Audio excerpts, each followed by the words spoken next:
A couple of weeks ago, you told Matt Lauer that Donald Trump would not win the presidency. Do you now think that he will not win the nomination as well? And what about Rubio and what about Cruz? I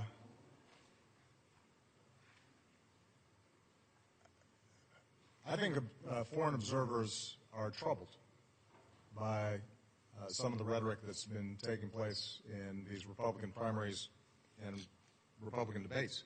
I don't think it's restricted, by the way, to Mr. Trump. I mean, I find it interesting that everybody's focused on Trump primarily just because he says in more interesting ways what the other candidates are saying as well. So he may up the ante in anti-Muslim sentiment, but if you look at what the other Republican candidates have said, that's pretty troubling too. He may express strong anti-immigration sentiment, but you've heard that from the other candidates as well. You've got a candidate who sponsored a bill that I supported to finally solve the immigration problem, and he's running away from it as fast as he can. They're all denying climate change. I think that's troubling to the international community, since the science is unequivocal.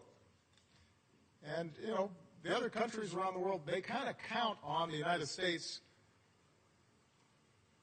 being on the side of science and reason and common sense, because they know that if the United States does not act on big problems in smart ways, nobody will. But this is not just Mr. Trump. Look at the statements that are being made by the other candidates. There's not a single candidate in the Republican primary that thinks we should do anything about climate change, that thinks it's serious. Well, that's a problem. The rest of the world looks at that and they says, how can that be? I'll leave it to you to speculate on how this whole race is going to go. I continue to believe Mr. Trump will not be president. And the reason is because I have a lot of faith in the American people. And I think they recognize that being president is a serious job. It's not hosting a talk show or a reality show. It's not promotion. It's not marketing. It's hard. And a lot of people count on us getting it right.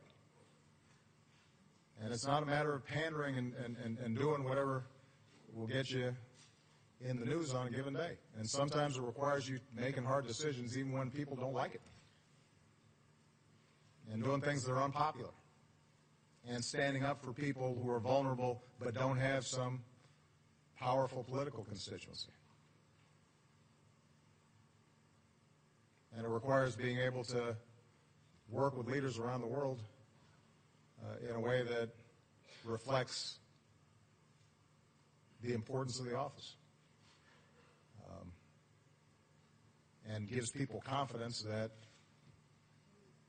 you know the facts and you know their names and you know where they are on a map and you know something about their history, and you're not just going to play to the crowd back home because they have their own crowds back home, and you're trying to solve problems.